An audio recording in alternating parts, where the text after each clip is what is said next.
Order today is Wednesday, May 22nd, 2024. It is 2:05 p.m. We'll be going into a closed session on four different matters. Um, and I would ask for a motion to to go into closed session. Second. All those in favor indicate by saying aye. Opposed, no. We're now in closed session. I don't know whether I need a motion to do this, but Tim Cavazza is tied up uh, for and wanted to go last.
All right, can I have a motion to seal the minutes from the closed session?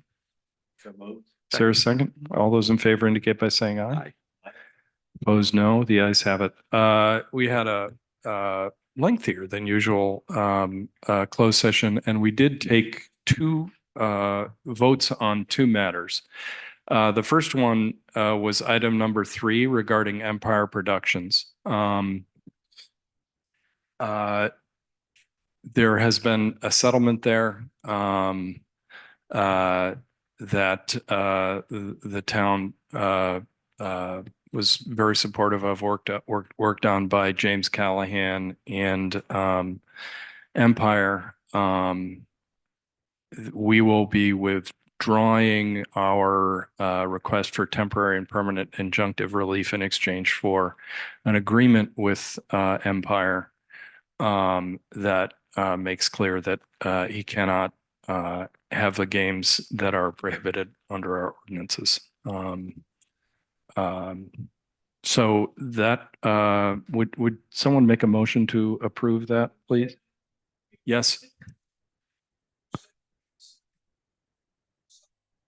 The settlement is that the Empire cannot have the amusements and games that are prohibited under the ordinance, which is what the whole thing was about. Kim, did you have any questions about that? You just looked. So I can't remember who made the motion in the closed session, but Neil, would you make a motion? You're making a motion to accept to accept the agreement with Empire. Okay, so make the motion. So moves. For a second, all those in favor indicate by saying aye. Opposed, no. Oh, that's right. You were recused. Motion passes. The other was on item number 4 regarding Ballards Inn Realty LLC. We have learned that there is an upcoming hearing that is being undertaken by CRMC's hearing officer regarding the ongoing matter involving the tiki bars. Ballards has been making an argument that they are grandfathered. Given that we just learned that this was happening at CRMC in the last 5 days, we have made a motion to enable the town to intervene in this proceeding. And that request is pending before CRMC. And James Callahan, council is handling it, wanted to make sure that the council had affirmatively offered its permission for that intervention. So that motion, I would accept the motion to intervene in that matter. So moved. Is there a second? All those in favor indicate by saying aye. Aye. Opposed, no. The ayes have it. Now we are on to our regular meeting. The first matter being meeting with representatives from the Domestic Violence Resource Center of South County and Tri-County Community Action to discuss their programs and opportunities to meet the needs of Block Island residents. For those of you who are not avid budget watchers, this is a component of our community support budget.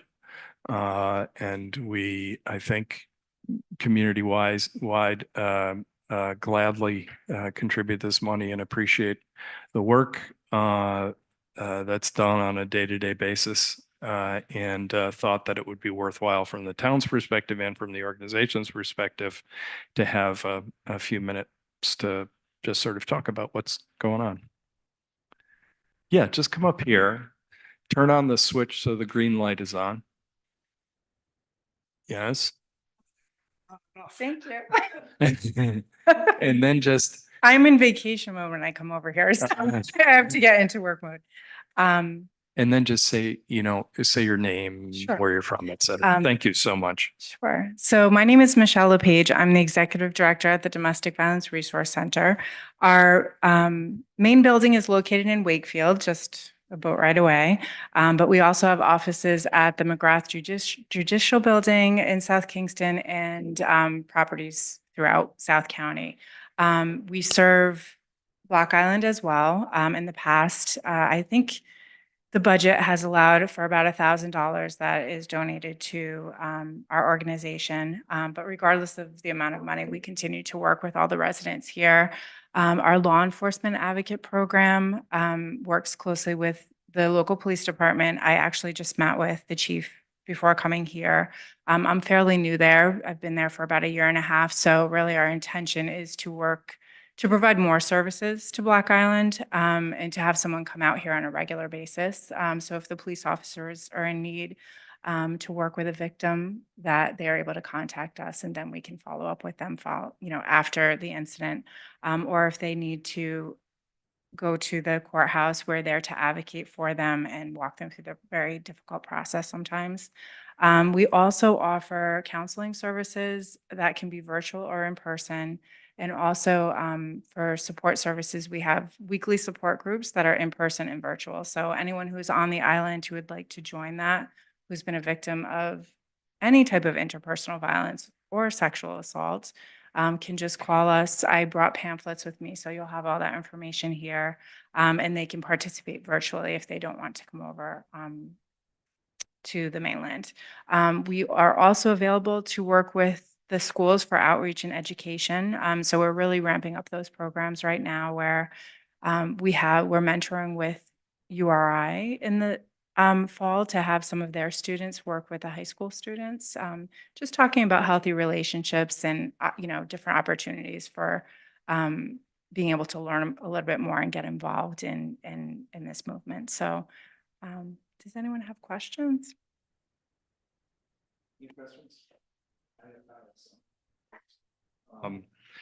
I guess one is or two are sort of practical, and that is your usual point of entry through law enforcement or human services? You know what I mean? Yeah. Like I'm just curious about that. So the law enforcement advocacy program is sort of the gateway to a lot of our services, but we also have a helpline and drop-in center that's located in Wakefield. And so through that, just calling our helpline can simply get you to any of the other services that we offer. We also have a residential program which has a confidential safe home. So if someone is in imminent danger, that they can call us, and if we have room, which of course we're full most of the time. And then we also have transitional housing units and permanent supportive housing units. So although the law enforcement advocacy program is very busy, typically, I think last year we served about 1,400 people through our drop-in center and call center. So are the calls to you or the requests for help, do they tend to come from the individuals who are experiencing the problem, or do they tend to, be family services officer in a police department who read, how does No, that, yeah, how does so that work? typically for our other services outside of law enforcement advocacy, it's directly from the victim. Gotcha. And we need to speak to the victim directly. So a family member cannot call for that person. We have very strict confidentiality guidelines that we follow. So, but through the law enforcement advocacy program, we receive every report. So if there's a domestic incident that happens in any of the police stations that we work with, we follow up with that victim within 24 hours. Do you get that from us? You've had a little bit of change over here. So my hope is that moving forward, we will have open communication and that we'll consistently receive those. And I'm hopeful that that will continue to happen. I think it's been on both ends. I think both on our end that the consistent reaching out and following up on those reports has been inconsistent on both sides. So I think with meeting with your police officers and opening up that line of communication is going to be very helpful. Terrific. Yeah. And then I have a more general question, and that Sure. is getting help for people. We're obviously geographically isolated, but one of the things that worries me is that we're so small that everybody seems to know everything, and I just wonder if there are particular types of communication or outreach that you do in a small town that may be higher touch, so that people know you're there. Yeah. It's tricky here because I think from what I understand and having conversations with people is that it's very hard to go to your local counselor and talk about things that are going on in such a small community that are very personal to you. I think we've been very successful with opening up for virtual support groups and Not town counselor, that's counselor with an S, right? yeah, that's correct. Yes. Although I'm sure you listen to a lot of people's problems as well. So we found that the virtual component that really just started during COVID and we've continued to do, people feel a little more comfortable with that piece. Again, I posed having someone come out here regularly on a monthly basis and sitting at the police department. And I'm not sure that that would work very well. Sometimes if you're in a situation where you don't want your partner to know where you're going, and we have sort of this consistent day that someone comes out here. But anyone can call our drop-in center and we can arrange to have more conversations So following one that. of the values of having a person out here regularly, to me, has more to do with developing the relationship between the people who see victims Mhm. and the Agreed. options for services for I agree. victims. I agree. And the woman, I believe her name is Kim, but I think she's Come on, Lothian. yeah, so she's no longer she just resigned.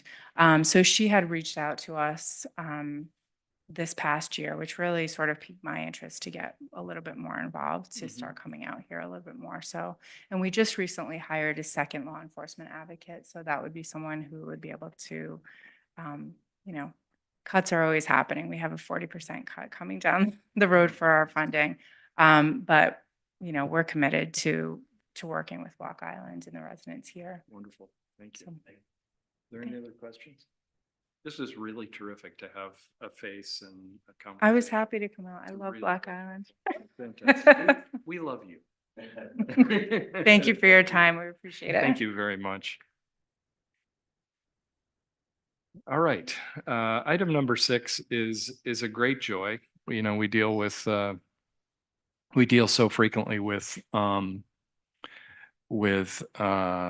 matters that aren't necessarily always fun or always exciting. And we thought it would be worthwhile to call out on an agenda the fact that Jordan Ryan was selected by the Rhode Island Center for Emergency Medical Services as the Rhode Island 2024 Volunteer EMS Practitioner of the Year. It's really an extraordinary thing. We all know Jordan, and we all know pretty much everybody on our rescue squad know what the time commitment is, what the level of professionalism is, frankly, what the extraordinary stressors are, and to have that recognized statewide for our community. It's not only an appropriate recognition of Jordan, but to my mind, an appropriate recognition of the entire rescue squad. So I don't know whether anybody else has anything to say, but I just think it was such good news. We needed to mention it. Where is he, for crying out loud? On the mainland. Jeez. When is that event?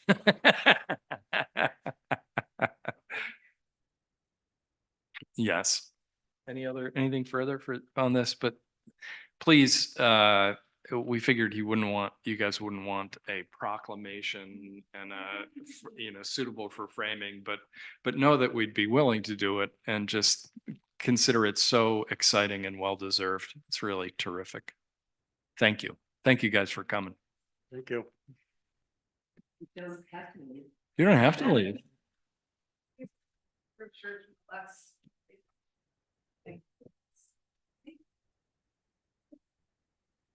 All right, moving on to item number 7. Can I have a motion to open the public hearing on the homestead exemption proposal? A motion to open up the public hearing on the homestead exemption. Is there a second? Second. All those in favor indicate by saying aye. Aye.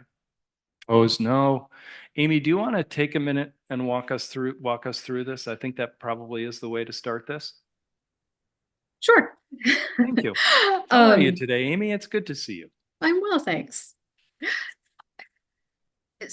I'll try to keep this brief and high level. But this was our first step in an effort to ease some of the financial challenges of living on Block Island.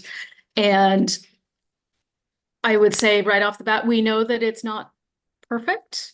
And it's, like I said, a first step in hopefully a sequence of ordinances that will benefit a broader cross-section of our year-round population.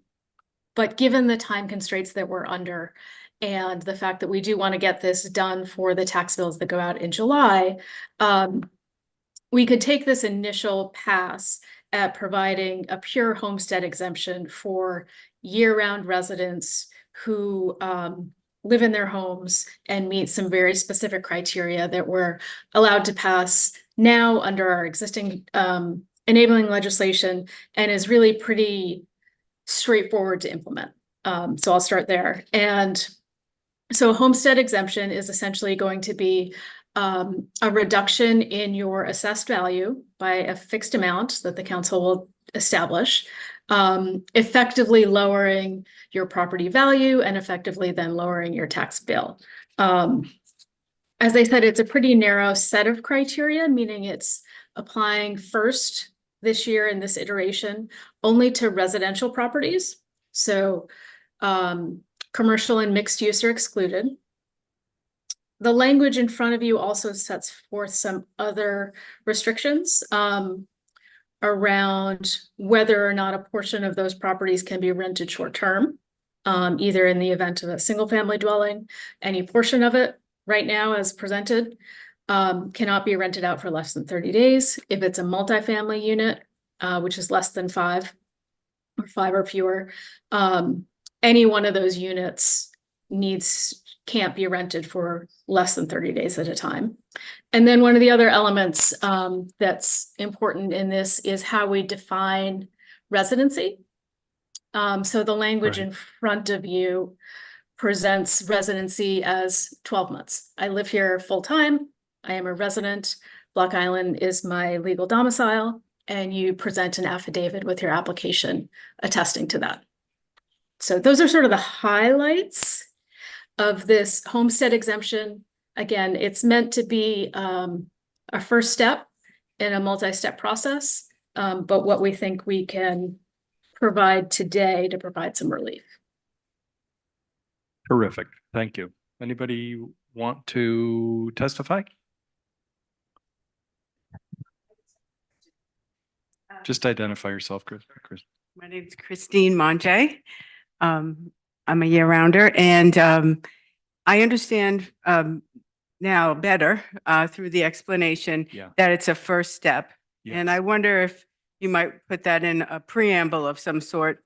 I know you got in trouble with the other preamble that you, so I probably don't want to do it, but I understand why you're doing it, and I was very excited about Yeah. that. But then when I read about the rental of your property for under 30 days, that kind of made me a little sad.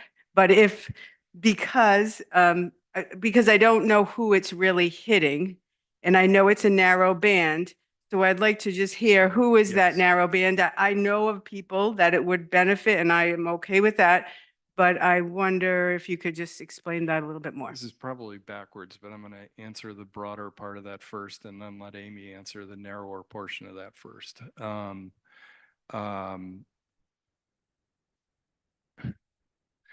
not a big fan of this tool. I'm a big fan of fixing the property tax system. This is particularly blunt.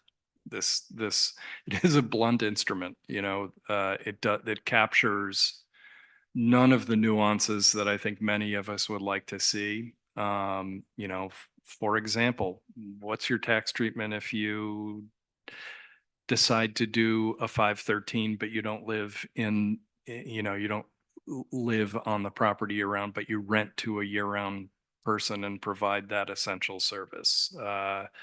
What do you do with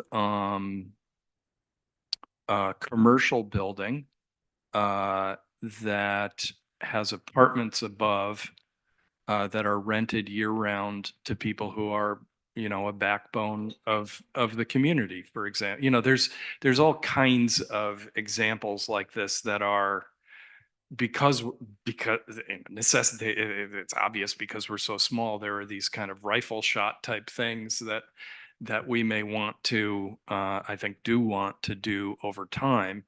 I was actually going to suggest that we sunset this so that we have some external discipline on ourselves for 2 years to really focus on getting kind of the more comprehensive property tax reform done. And if we decide not to do it as a community, we can always re-up the homestead. But I have been, you know, part of the reason I think people know I spent, Sven spent, Mary Ann spent, Amy spent a lot of time at the Capitol to do to ask for a piece of legislation that was that enabled, I keep using the word, but enabled a more nuanced system that reflected burden, that some purely commercial pieces of property are have a certain level of burden. You know, another thing, I don't know whether you've watched what's going on Nantucket, but on Nantucket, there was someone brought a case that said that asserted that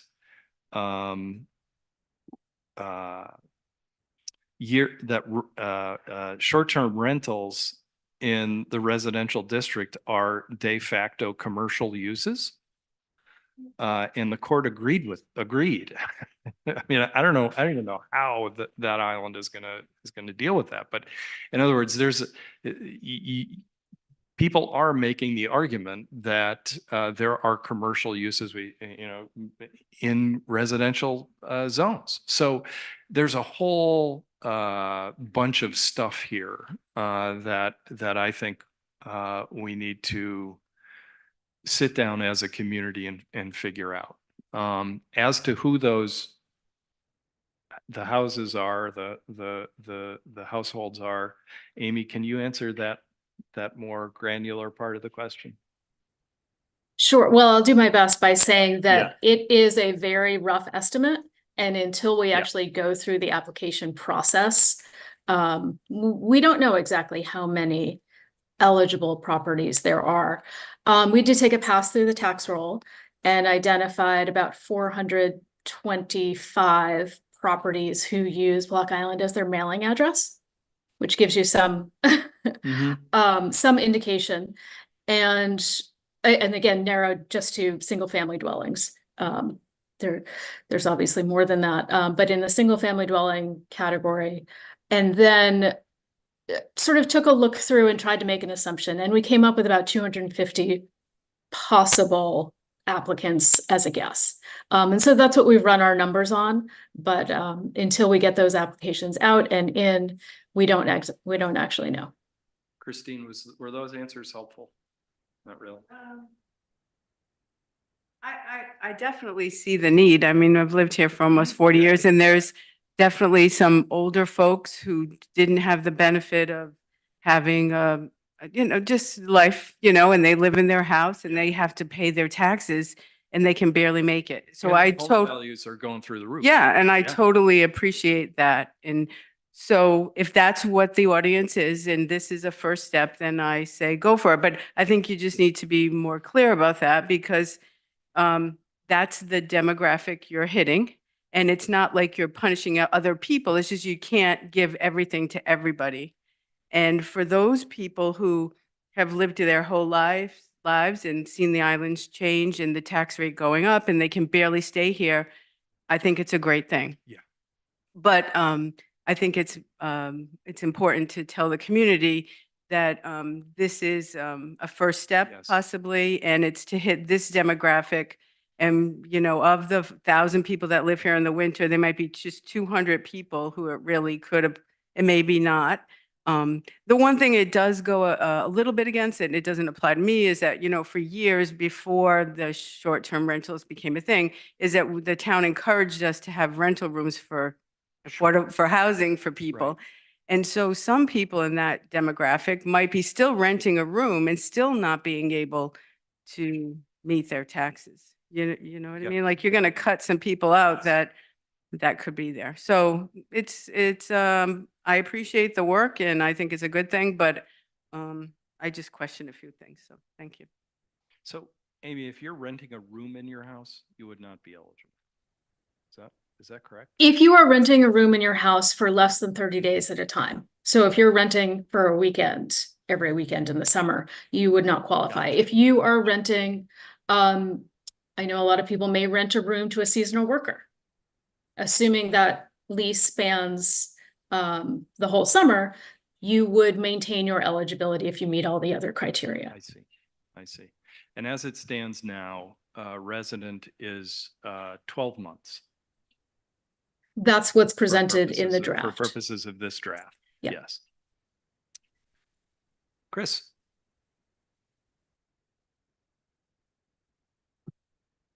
Hi, Chris Blaine. Just wanted to clarify one thing when you talked about Nantucket. Nantucket, the court didn't say that there's no short-term rental allowed. Right. What they said was if the primary use of the dwelling is short-term rental, that's a commercial Right. use. Thank you. Thank you for Just- clarifying. Yeah, that for because us, it Chris. sounds scary when you Yes, say it the yes. other way. Yeah, you're right. As far as the homestead exemption goes, I think that,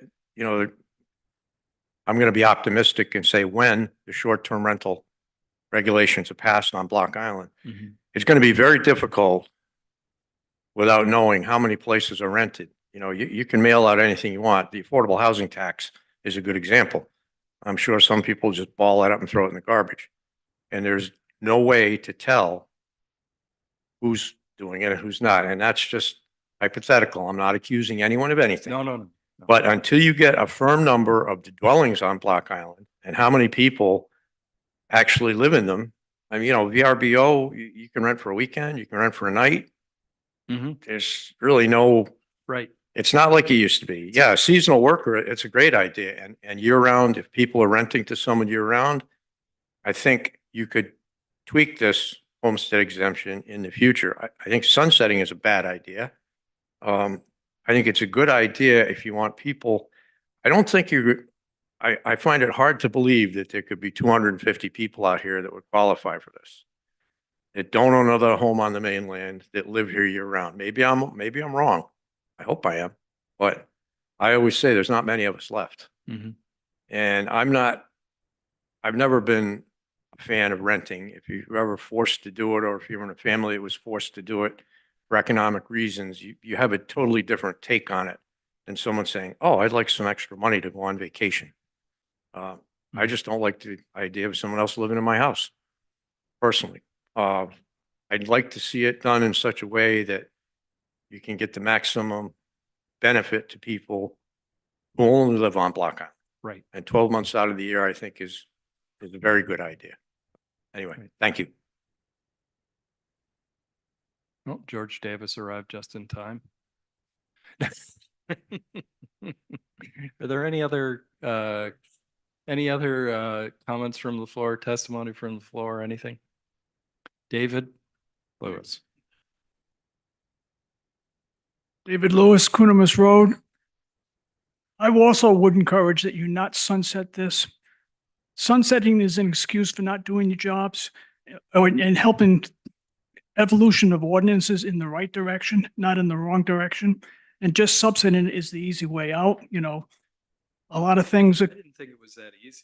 Well, well, I think it was the idea. anyway, I think, It was to impose some external discipline on a process that is fundamentally undisciplined. That was. well, I guess I'm hopeful that the people like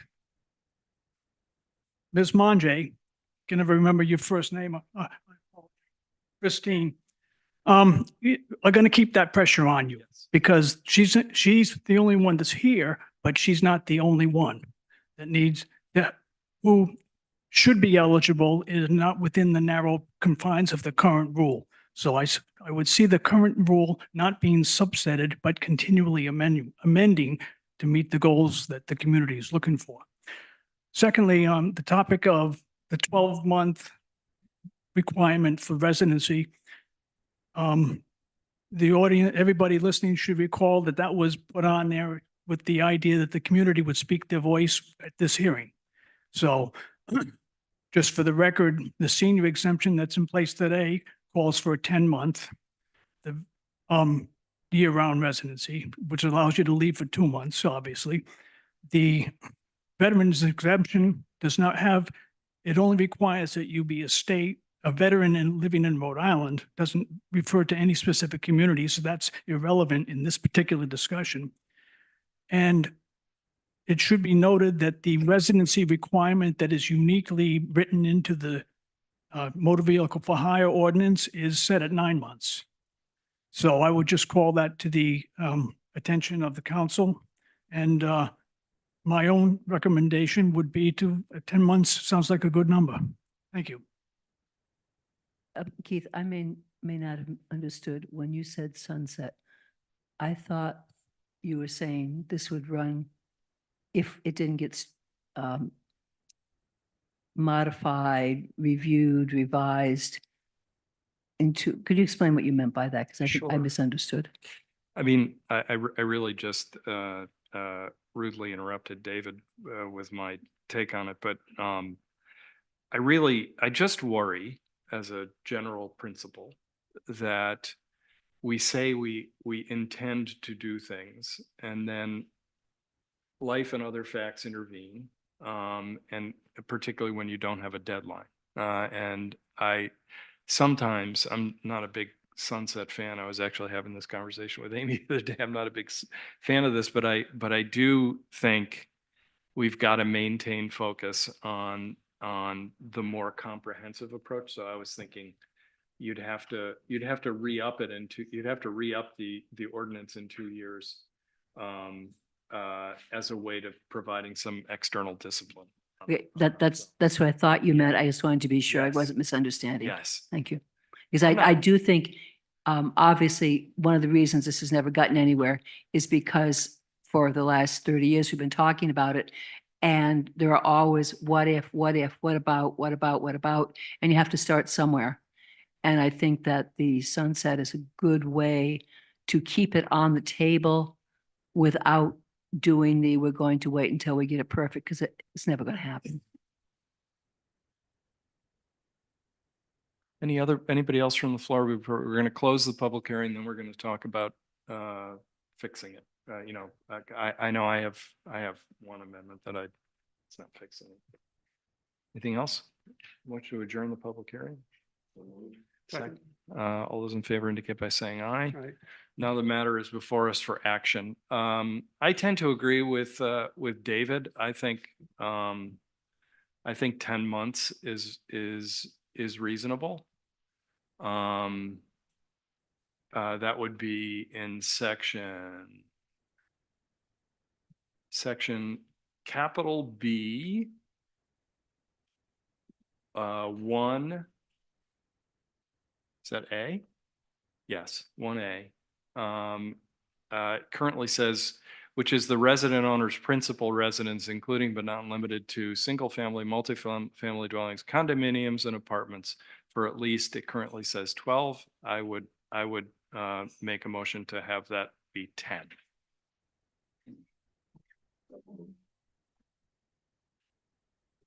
So my thought is, you know what? Whatever, we're going away, because one of our kids lives abroad and is having a baby and we'll be gone for several weeks, we haven't changed our residence. But we would not be here for 12 months. I'm using myself as an example. Life does have a way of intervening. I don't know how other people feel about that. Well, I mean, in theory, everyone takes a vacation. Yes. So Yeah, right.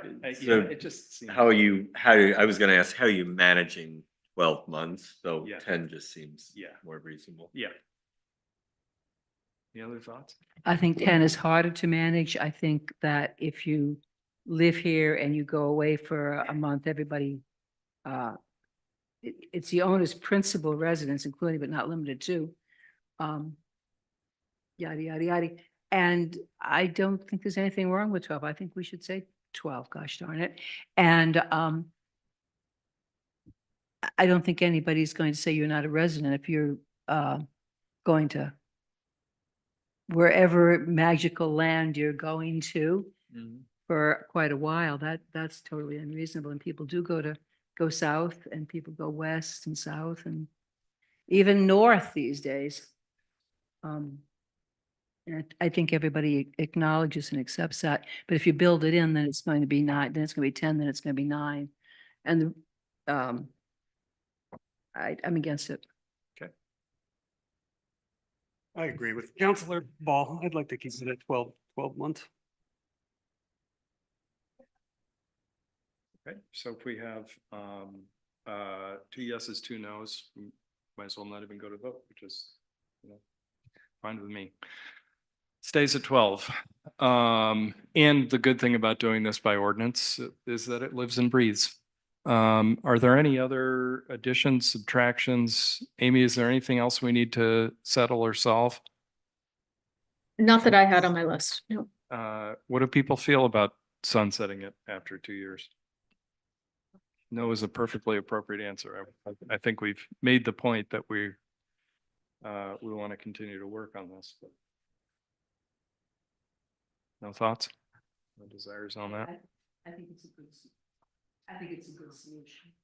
All right. I had said back along that when we'd taken on huge things, and I think this is a huge thing, that it had been a couple of things we managed to get done were set 2 years to begin with. And if we can do something that's, for lack of a better word, basic, starting out, then we still have the All right. 2 years. Well, I would Or make a become part of motion 2 years. to sunset this ordinance 2 years after its effective date. Second. Discussion. I know that the hearing's closed, and have you heard? Please, of course. One of the things that we've experienced in this community in recent years is inability to game things to illogical conclusions until it's too late to realize there are holes. Has the concept that Martha verbalized been gamed by the legal process or the lawyers or other persons outside the small community of decision makers to make sure that there are in fact opportunities and it would be allowed for a person claiming Block Island as their domicile and their only single residence and the Block Island address and meeting all of the criteria except for the 12 months could in fact go away for 4 months? And is that what what Martha's concern might be? Because I think it's important to game this to the illogical conclusions before we get So- trapped for another year. I think it's a really good and valid question. We're going to ask Amy, but we have a motion on the floor on the sunset. So when we finish that, I'll ask Amy to answer that question. Thank okay? you. Is that good? Any further questions on the sunsetting motion? Comments? If not, all those in favor indicate by saying aye. Aye. Opposed, no. The ayes have it. What's the motion? That was on the sunset. But was two sunset it? Yes. Yes, 2 years after the effective date. which means we can go, the Yes. council can go in Yes. a year and Yes. Amy, can you answer the question that David Lewis asked regarding sort of making sure that we've thought through the potential for gaming, et cetera? I think that's a fair description, right? I'm not sure that I fully followed the question, so bear with me, but my sense and anticipation is that there are enough parameters around what we've put together today and the language as it's presented to capture the majority of the intent. To issues that come up, quite possibly, but I don't see those as being material.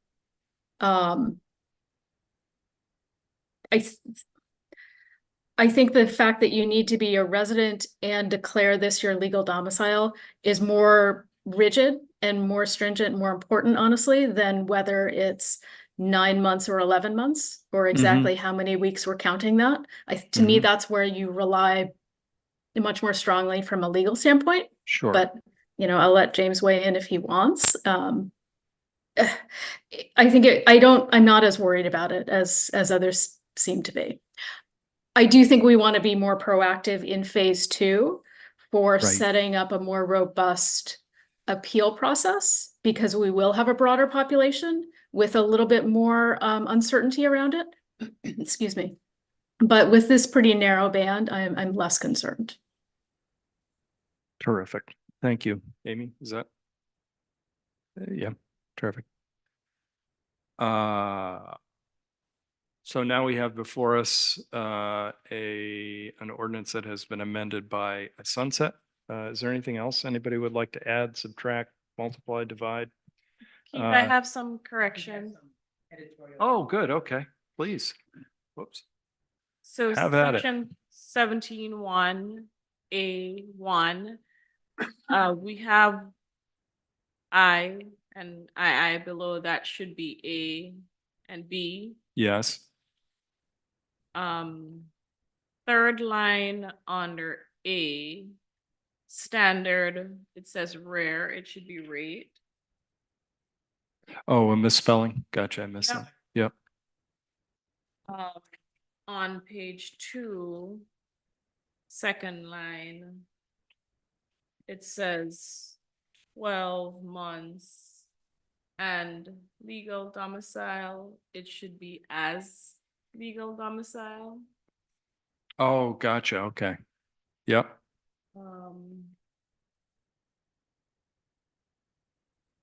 I think we just corrected that one in host, but number 4, between June 1st, there needs to be a space between June and 1. Mm-hmm. And page 3, number 9, second line, Board of Tax Assessors Yep. needs to be uppercase B, uppercase T, and uppercase A. Great. Mine is. Some of those have been fixed, I think, in what's on clerk base. Looks like. Yeah, we had Thank you. corrected a couple of those. So could I have a motion to enable the clerk's office to make the typographical and grammatical corrections that just were pointed out, please? For the clerk's office to correct the errors. Is there a second? All those in favor indicate by saying aye. Aye. Opposed, no. The ayes have it. Thank you very much, Keisha. Can I have a motion to approve this ordinance? I'll make the motion to approve the ordinance. Is there a second? Is there any discussion? Any further discussion? If not, all those in favor indicate by saying aye. Aye. Opposed, no. The ayes have it. Great work. Amy, thank you. Marion, thank you. This is really good work and an important first step. And I happen to agree with Christine that, and I'll make a commitment to write something about this for the paper to make sure that people understand that it is part of a longer process. Next, we have, now that we have the ordinance, if you recall, requires the town, or enables the town council to establish the homestead exemption amount. And that is done by the percentage of, how do I express this, Amy? It's done by the amount off of the assessed value that is taxed. Correct. Amy prepared for us, and it's in your packets or maybe even in hard copy, and it is on ClerkBase, for those of you who are following along. I think a really helpful document that gives you a sense theoretically of the magnitude of each level from 5% to 20%. And I'd love to hear the council or others' feelings about this. Or Amy, if you want to walk us through it, I don't know. I mean, I think it's pretty straightforward and self-explanatory, but I'll start. go ahead. I think we should keep it toward the lower end to start, because there are, as has been pointed out to us, so many places that I think ultimately will fall into this ordinance as it gets crafted over the next 2 years, that will be picking up everything that comes off for homestead gets picked up by somebody else. Right. And I don't want the people that don't fit now, but I think everybody intends to have fit sooner or later, to be hurt by this more disproportionately. Any other thoughts? So what does that mean to you? Does that mean 10%? Yeah, I'd say 10 probably, not any higher.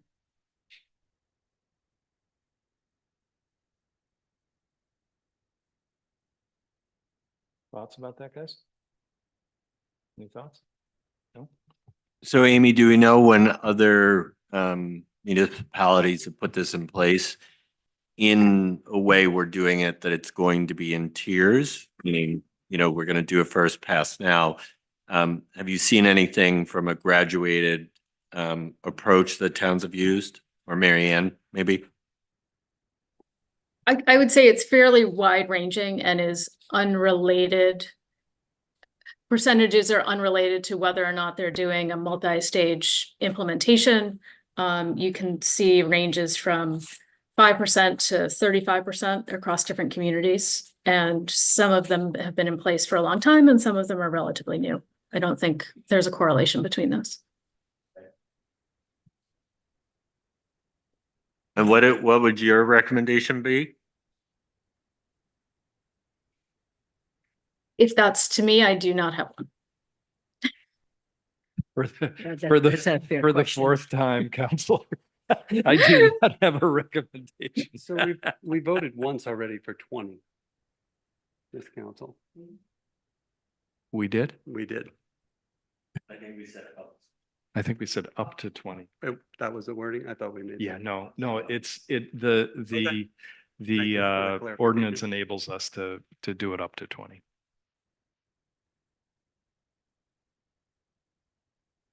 I think I tend to agree with Martha. I think this is a walk before you run thing.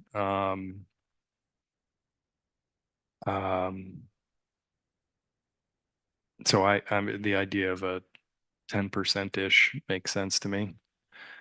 12%. 10%. Yeah, exactly. So.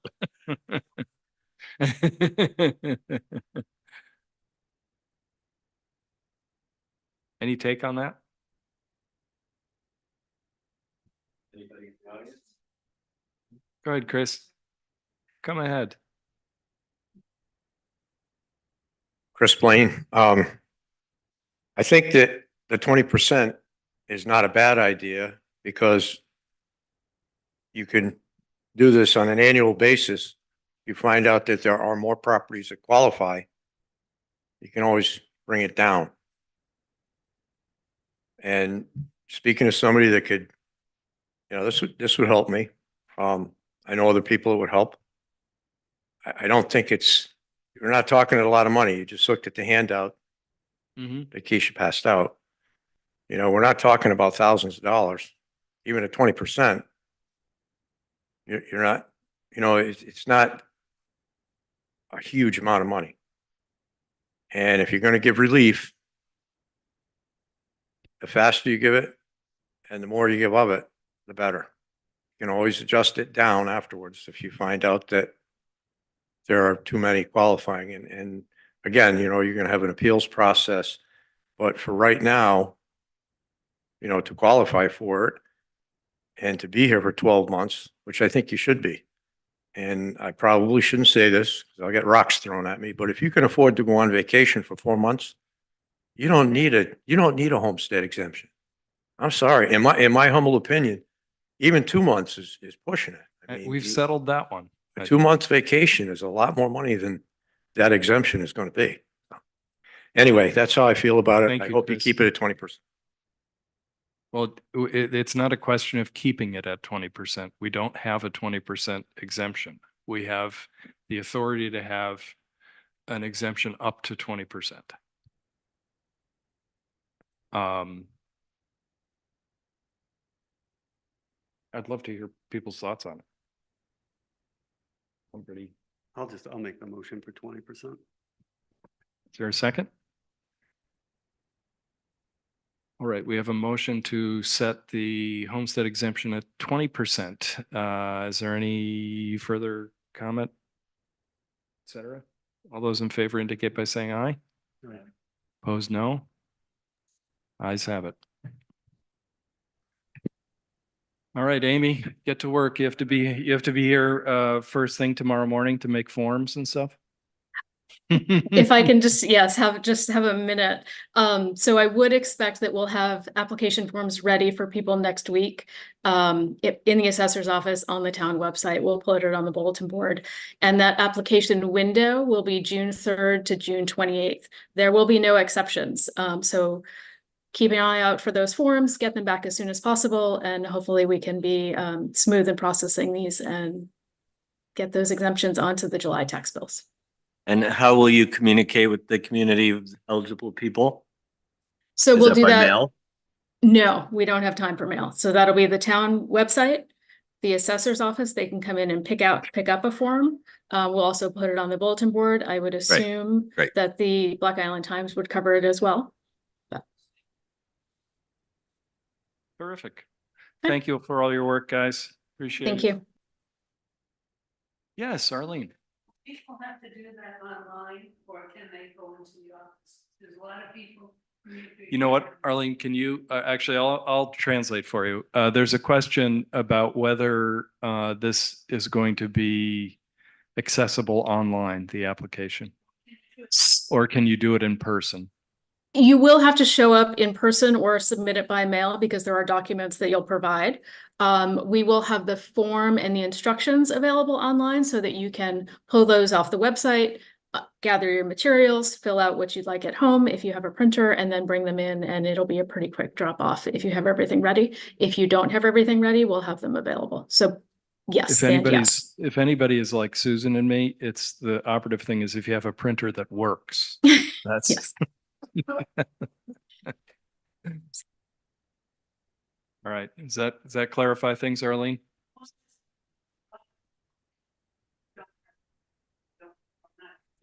Yeah, so it'll be here.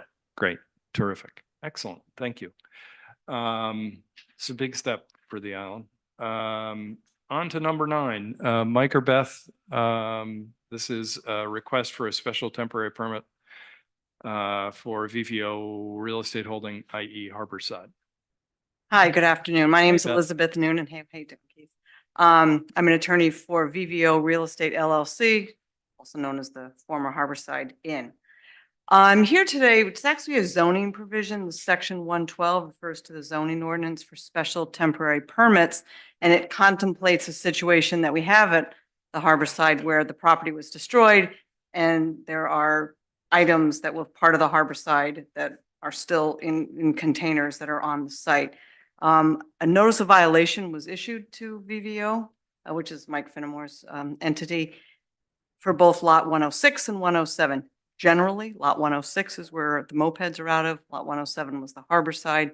But underneath the harbor side, when it existed, there was storage and a lot of other things going on. So in working through the notices of violation, which we have appealed for both lots, I spoke with Karen Browning a little bit. She spoke with, I think, either Nick Solicho or Jim Callahan, I'm not sure, saying, what about this special temporary permit for just lot 107? So that's the front lot on Water Street. It does wrap around on Chapel, but then the boundary line does not go all the way to Weldon's Way. So what I'm looking at is this ordinance. I don't know if you have the ordinance itself, but it says that this is section 112A. The town council may, in circumstances of emergency or other urgent necessity for the public health and safety, grant temporary permits to individuals, groups, or corporations to use property for uses otherwise prohibited or permissible only by special use permit. So the issue in the notices of violation is whether or not the containers that are on the property and the tents are prohibited. I have my legal analysis on that, but we're here today to see if we can come to some sort of decision or something that might work for the property while it's in this temporary state until construction begins again. We do have a zoning application essentially to rebuild the harbor side that's down for next month for hearing. These permits can be granted for up to 6 months and renewed for 6 months. I think 6 months might be appropriate. There are no guidelines at all in this ordinance about what's appropriate. No discussion of what can or can't be there. It does talk about a temporary facility for storage. Doesn't say what type of facility that is, doesn't say what it looks like.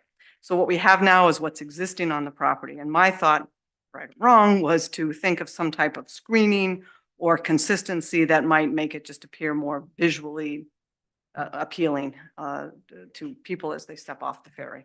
So one thought, and I sent an email this morning. I had sent one originally talking about using faux ivy. If you've seen this stuff, they put up using that on the containers to kind of screen it. They are green, so that would all kind of blend in.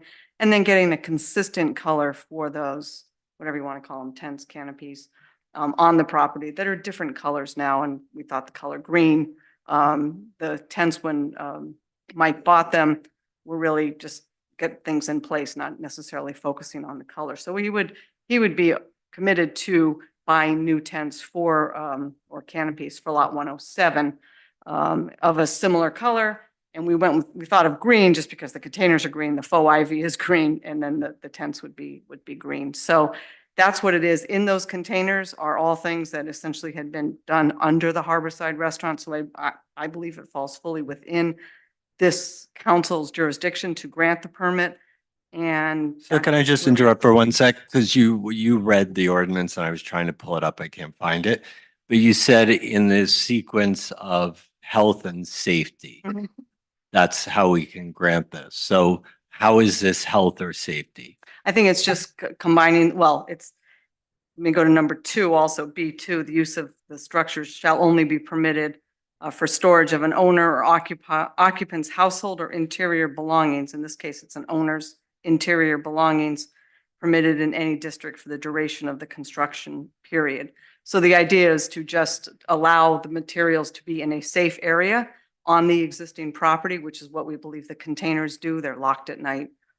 Same with the tents, the canopies, which hold materials underneath them that had previously been underneath it. So I actually think that currently they are falling under the ambit of sort of safety, but we were violated for them. And so this is sort of a way to see, but if we have to litigate it, we'll litigate them, the validity of them. But this is a different method. Again, I've never done this. I don't know if anyone on the council has ever seen this before, but it seems if when a fire destroys something, you ought to be able to take the materials that you have and that you've been using in that building, which is exactly what those 3 containers and canopies contain.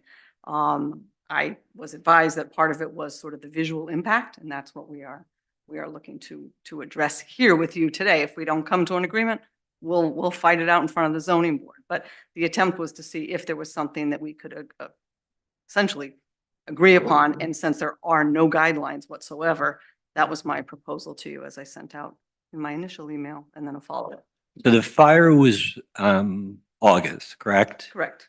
Property was cleared. I think the demo permit was issued in September Okay. 24th. Was yes. fully cleared when?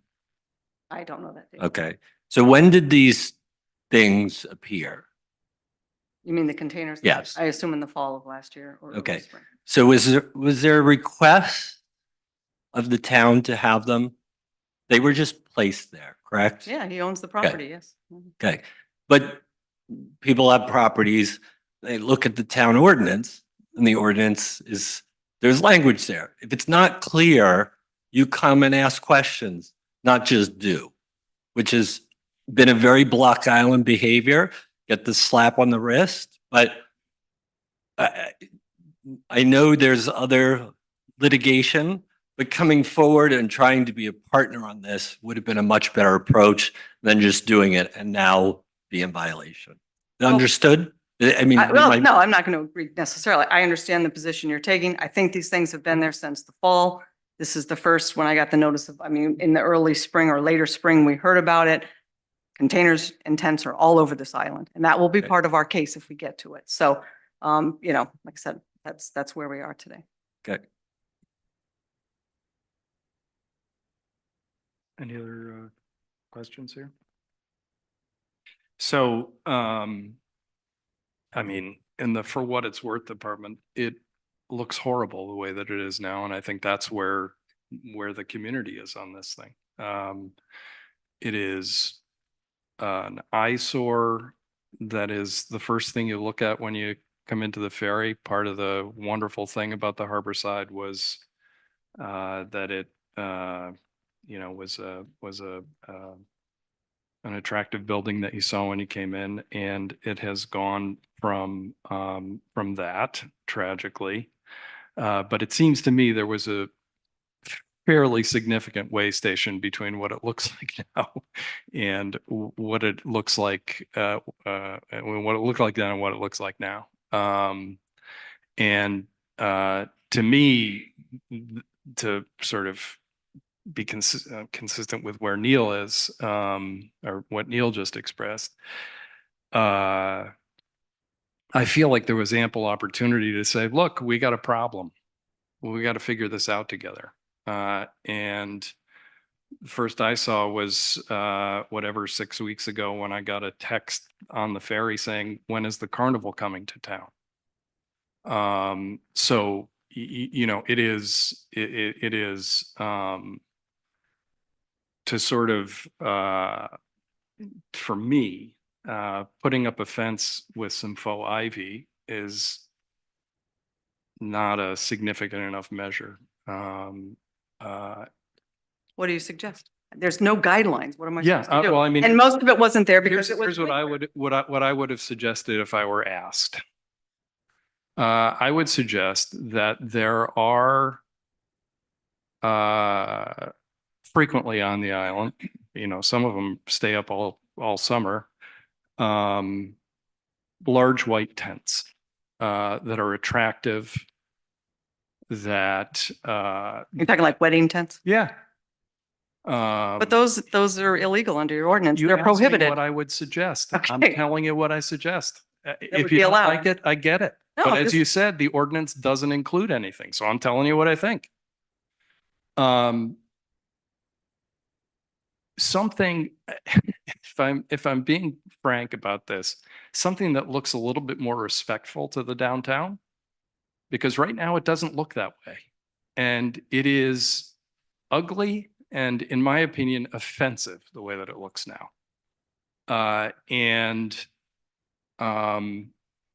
Dressing that up with a fence and plastic ivy does not even come close for me. I'll go. Well, I think what could have happened, what should have happened, I kept asking people, why isn't anybody concerned about the Gothic for the couple of years the trailer was out there? I'm glad people are paying a little more attention now. But there is an issue with mean, I'm not on the same, the world is going to end because of this. I do think we know the Harborside burned down. You're planning on putting up construction, what we're going to do signs. Is that correct? That was in something I That was read. one of them, but again, I have no guidelines, so I'm just, No, that was in your letter. I said faux ivy or perhaps banners showing what the proposed construction will look like. Well, okay, signs would be much better than banners.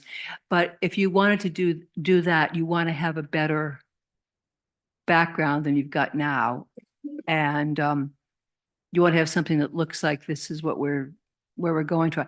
I don't know why, I don't see an issue with the wedding tents myself. I mean, we call them wedding tents or event tents, they're whatever kind of tents. They don't have to be that high. I know lots of them aren't. And I don't know how large they are. I don't know how much you have to get covered over. But I just don't, I think most of us don't want to have to just be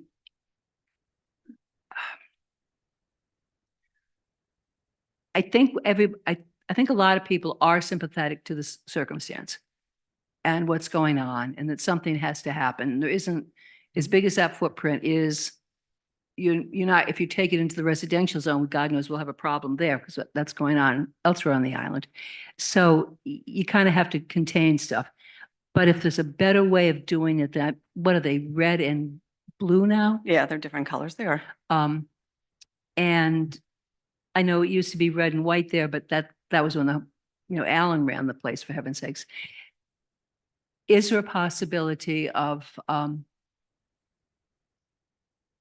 I'd like to see something that is simpler, something that is plain, or something that gives you also a background to put this is what's going on, this is what we're doing. And I also, even though this is not on any agenda, I really don't want to see moped signs in front of the Oddfellows Cafe. It's a different piece of property. Martha, there's You- been a second notice of violation issued for that, which we'll also be appealing. Is that but that's not a different piece of property. No, that's part of lot 107. Not when I went by the other day, it wasn't. Maybe it got moved. If it did, I'm Talking the ones on Water Street, right? yeah, I'm Yeah. not talking about the ones that have been there in the past. I'm talking about the ones that are over on, it wasn't there the last time I went by, over on the brick in front of the Oddfellows. That's totally unrelated to this. I just wanted to throw that in. But that's where I am, because I just don't think there's any point in talking about what should have been done 6 months ago. We have the summer coming, we have the summer coming fast. Right. We want it to look better. I think you want it to look better. And what can we do to make this happen? I've given you my proposal. Apparently people don't like it. And the issue is, if you've been out there, first of all, there are containers that are there that are functioning, operating and functioning. So one large tent wouldn't necessarily work. There's equipment that needs to be protected by more than a tent. There's also, different things going on. So that was kind of the idea of having some of the tents on Chapel, against Chapel Street. And then the storage containers are where they are. You're allowed to have 2 storage containers on your property. you You can- could just move one and then we'd be in conformance. You can put the tents you can put the containers under the tent. I don't know. I don't know the size of tents compared, and then, there's a lot going on in all those things. So, Yeah, I know, know. I know that. We've all got to get through this summer and get through it with this, I would hope, as little. I'd really like to see this resolved and have something that is at least not what's there now, something that meets your needs, but is going to be we all hope relatively short term. We all hope the building gets the construction is able to start. And that's where I am. Get a decent plan. I'll vote for it, but you've got to have a good plan. I actually agree with that. I am perfectly happy if you want to work with Karen and the town manager and Jen Brady and come up with a plan that is attractive, that enables you to continue your business, we'll meet whenever you need to. But I think we've seen, like, you get a sense of how the community feels about it. Oh, yeah, a few people, And you know, I would think we'd like to resolve this warmly and in a friendly way. And I don't think it's that hard to do. It's hard without guidelines in the zoning ordinance. Well, To I know think what, because it's all in the eye of the beholder, right? Okay, but I mean, the site's we're been trying taken. to tell you. I hear what you're saying, but there's nothing in your ordinance. So it's very hard for me as a You know, lawyer. you've said that 4 times now. Yeah. I understand. Yeah. When I suggested what you wanted, there were the reasons that you didn't want to do that. So, you know, okay, let's stipulate, there's nothing in the ordinance. We're trying to come up with, I'm telling you something that I think would be reasonably attractive and let you continue to carry on your business. That seems fair to me. And if you want to work with Karen and Mary Ann and Jen and come up with something that is attractive, as I say, I think you have 5 people here who will, when you have a plan, schedule a meeting within 48 hours consistent with the law and have at it. But it's very clear that throwing ideas back and forth in a forum like this is about the least productive way to do this. I agree. Because feelings are high. They are. Right. Can we just start with what we don't want? We don't want multiple tents. Is that correct? Well, I don't know. A I mean, I multiple, could multiple. imagine a scenario where Mike decides to put 3 attractive round tents like they have at the Historical Society, and one has bicycles and one has his moped business and one has whatever. I'm open to all of this, but it ain't sustainable the way that it is. And I just note for sustainable, we're talking about a brief period of time if the hotel You know, plan goes forward and is approved. I get it, but Yeah, and you're asking a lot of money and a lot of time. Well, you Yeah. know, sorry. It's also a very lucrative business, with all due respect. I mean, come on. The fact is, it has to look something like a reasonably inviting, because to me, that is a property that is about the most public one on the island. And right now, it really is awful. It is. You know, I wish I could figure out a kinder way to say that, but it's awful. Yeah, fires are bad. House is destroyed. I mean, the whole hotel was destroyed. Mike's putting a plan together, so we're hopefully, you know, we'll put this back, see if we can talk with Karen and can't talk with Jen on this matter, but Right. you know, Whatever you think.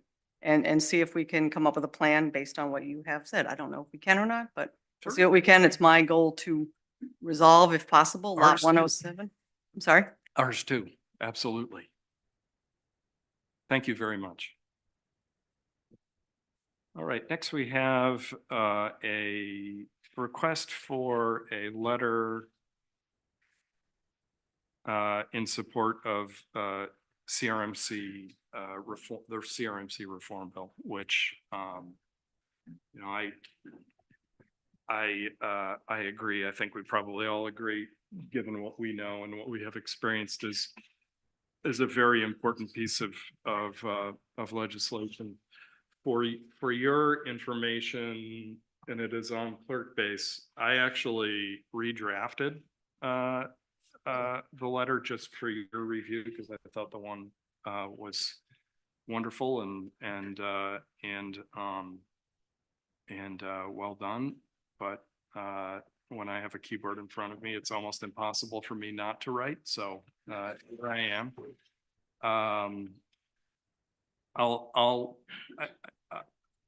You guys have all seen it.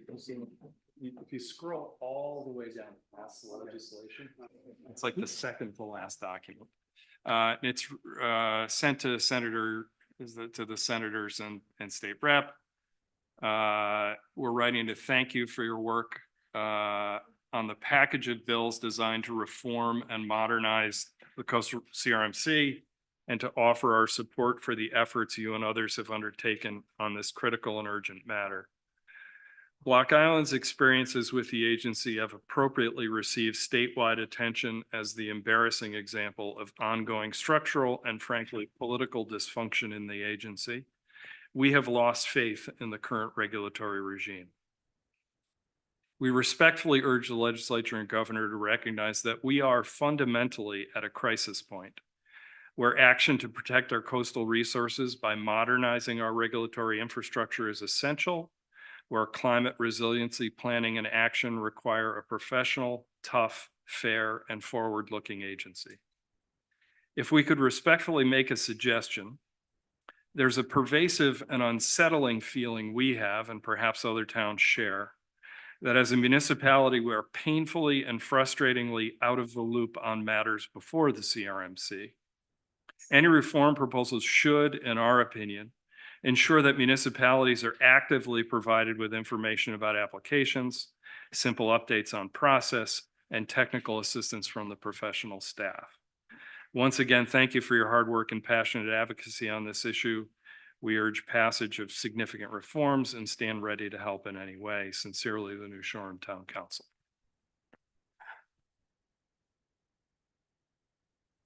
George Davis, that was great.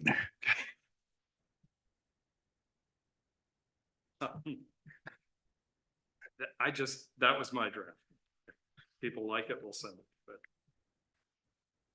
Chris, Let me, please. Maybe hold off on sending it to CRMC until after they hear the thing about it. It's being, yeah, exactly. But it's being sent to the legislature as they consider it. That's. so if I may, I'm here representing George Davis, the Sea Level Rise Committee, because the chair and co-chair couldn't be here today. Socia is also here from the committee. I appreciate that. And I did want to update you on something, and which kind of surprised me. These two bills that hopefully you're writing in support of are now sitting, they're on hold, they're under study. They actually have, despite overwhelming public support at an early April hearing, which included the Attorney General Nerona, both are now sitting under, quote unquote, understudy, which means they're not necessarily going to move forward in this legislative session unless more push is applied. I'm guessing, because any governor will now lose the ability to make some political appointees. That may be part of the issue. I don't know. I shouldn't speculate. But at any rate, it does still need our support. I thought this thing would be a done deal, but it certainly isn't. So the goal is to get support for this letter and then hopefully push the bill forward so that it is considered, has to be considered by the legislature and then enacted, hopefully by the end of this legislative session, which is mid to late June. So thank you for writing that letter and your consideration of that. It's clearly the right thing to do for all of us. Thank you. Thank you. Any other questions or comments from the floor? What do people think about that letter? You want to change it? Not do it? What do you think? We're good? Can I have a motion to ask the clerk to send this letter? They have to come in and sign it. Don't forget. Make a motion that the clerk form the letter for Is the there a council. second? All those in favor indicate by saying aye. Aye. Opposed, no. Ayes have it. Thank you for doing it. We have no more business. Can I have a motion to adjourn? Right? Motion to adjourn. It seems so weird not to have the water committee. That was really weird. I have a motion to adjourn. Second, all those in favor indicate by saying aye. Opposed, no. The ayes have it. I want to go fishing. There are a lot of fish. Hey, Rob, send it before I leave.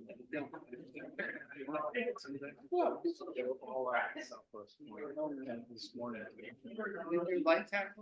My favor.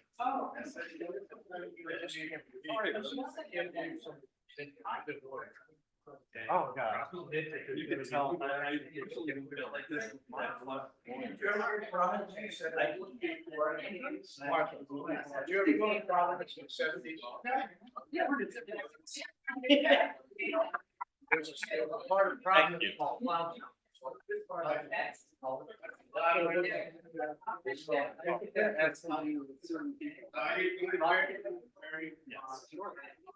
If you take